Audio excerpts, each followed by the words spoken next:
ছোট থেকে অনেকেরই স্বপ্ন থাকে শিক্ষকতা করার বা শিক্ষক হওয়ার। তুমি যদি উচ্চ মাধ্যমিক পাশ করে থাকো এবং খুব তাড়াতাড়ি সরকারি চাকরি পেতে চাও, তাহলে এই ভিডিওটি অবশ্যই তোমার জন্য। কারণ উচ্চ মাধ্যমিক পাশ করে যদি D.el.ed কোর্সটি করো, তাহলে খুব সহজেই প্রাইমারি স্কুলের শিক্ষক হতে পারবে। স্টুডেন্ট লাইফ অফিসিয়াল ইউটিউব চ্যানেলে তোমাদের সবাইকে স্বাগত।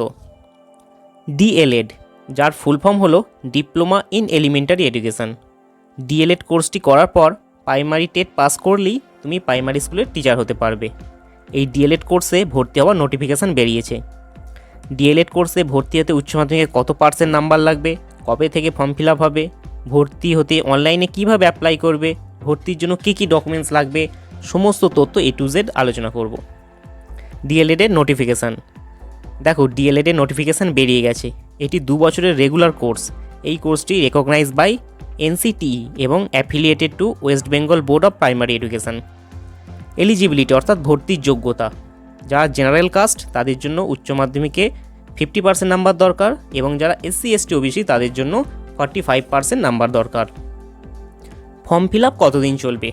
মে মাসের 16 তারিখ থেকে মে মাসের 31 তারিখ পর্যন্ত অনলাইনে ফর্ম ফিল আপ চলবে।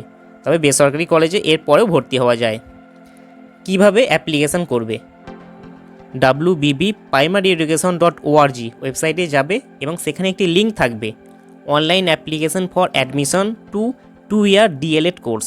এটাই ক্লিক করলেই অ্যাডমিশন প্রসেস স্টার্ট করতে পারবে। ভর্তির জন্য কী কী ডকুমেন্টস লাগবে? নাম্বার 1, বয়সের প্রমাণপত্র হিসেবে অ্যাডমিট কার্ড। নাম্বার 2, HS এর মার্কশিট। নাম্বার 3, আবেদনকারীর photo. Number 4, signature. Number 5, Aadhaar card. Number 6, SC ST OBCদের ক্ষেত্রে কাস্ট সার্টিফিকেট। D.el.ed কোর্স করে চাকরি পাবো? বর্তমানে শিক্ষক নিয়োগে একটু টালমাটাল চলছে, কিন্তু রাজ্য সরকার ঘোষণা করেছে প্রত্যেক বছর প্রাইমারি টেট হবে। তাই যদি শিক্ষকই হতে চাও তাহলে D.el.ed কোর্সটি করতেই পারো। ভিডিওটা ভালো লাগলে অবশ্যই বন্ধুদের শেয়ার করো। স্টুডেন্ট লাইফ ইউটিউব চ্যানেলটি সাবস্ক্রাইব করে দাও এবং পাশে থাকা বেল আইকনটি প্রেস করে দাও। এর ফলে যখনই ভিডিও আপলোড করা হবে তখনই তোমাদের কাছে পৌঁছে যাবে। সবাই খুব ভালো থেকো, সুস্থ থেকো।